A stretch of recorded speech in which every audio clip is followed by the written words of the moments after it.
Hello! You are watching the Video Voters Guide, organized by the League of Women Voters of Portland.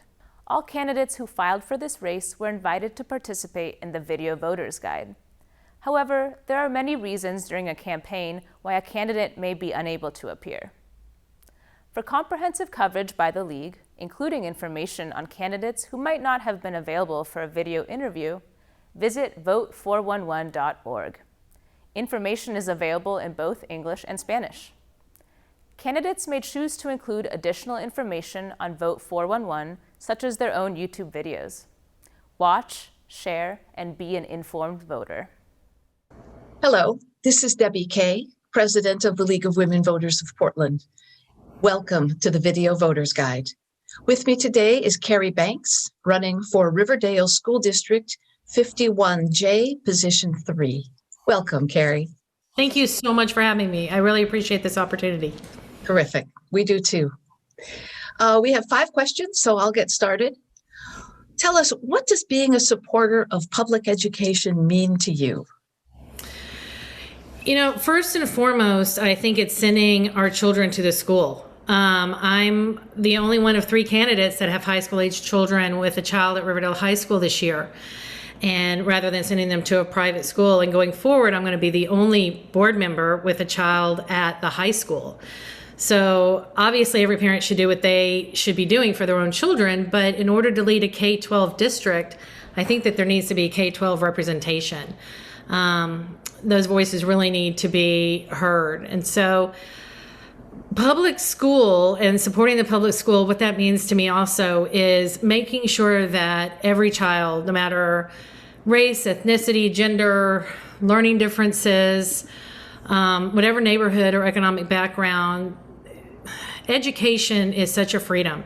And it just provides a capability for every child to pursue his or her dreams. And on top of that is the ability to have community, and public education is the community and children being together and children understanding each other and understanding the differences. And it's such an education around who we are. And so I think if public schools weren't around, then that would destroy a lot of our community. And so for me, supporting public school would be attending your local public school. It would be supporting the teachers, supporting the administration, supporting the students, especially in a time of COVID, where this has just been the hardest year imaginable. And post-COVID times, being in the classroom and being in the lunchroom and doing what you can where the funding falls short, being able to fill those shortcomings. Thank you. What do you think is the biggest challenge facing our public schools right now, and how would you plan to address it? Yeah, you know, public schools in general, I would say access, which is access to Wi-Fi, access to computers. The teachers who are trying so hard to reach through those screens at the moment and trying to teach their students. For Riverdale specifically, I would say stability and expertise. We've had quite a year where this past year our high school counselor resigned, our high school principal resigned, our superintendent resigned. That's a lot for any district. So our grade school principal stepped up without a beat and took on being our interim superintendent. We had an interim principal who had to take a leave last month. So now we have an acting principal in our grade school. And we do have a new high school principal and counselor. And through all of this, I've been amazed because we were able to pull off going to CDL completely. And then our K-8 students actually started almost full-time today, and our high school students started hybrid. So through all of this kind of chaos that this whole past year happened, we've had some amazing leaders. And we had long-term board members step down in November, and another long-term board member is not running for re-election. So looking kind of, I guess, from a bird's eye view, there's not many of us with the length of time on our board or in the administration. And so experience matters. And I think for Riverdale, it's stability. Our students need the stability. Our staff needs stability. And And when getting on the school board, as anybody knows, it takes at least a good year to kind of get up and running and understand what's happening. So that's another reason why I'm running, because since we've had so much upheaval in our community, on top of COVID, with having such turnover, we just need people in the leadership position with a history. So I think for our community, that's probably our biggest challenge right now, is just calming the waters. Thank you.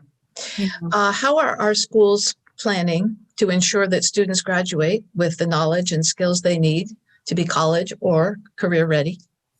Yeah, I had a senior, my middle one was a senior last year when COVID hit, and we were all sent home. And our teachers, as you know, were given orders by the state that they were not allowed to give new material because there was an equity issue. So our students were home trying to figure out Zoom. Our teachers are trying to figure out how to pivot, which I know is an overused word, from their classroom to online. And our parents were trying to figure out how to monitor their kids, who we always say don't stay on the computer a lot, to have to be on computer all day long. And it worked. And my senior graduated after a fashion and is now online at college. I'm a big believer that education is flexible and not always found in books. And so the lessons learned of understanding the word no, getting that they can't do things the way that they normally could, so they have to be creative and work around things. Another overused word is resilience, which has been said about all of our students, and it's very true.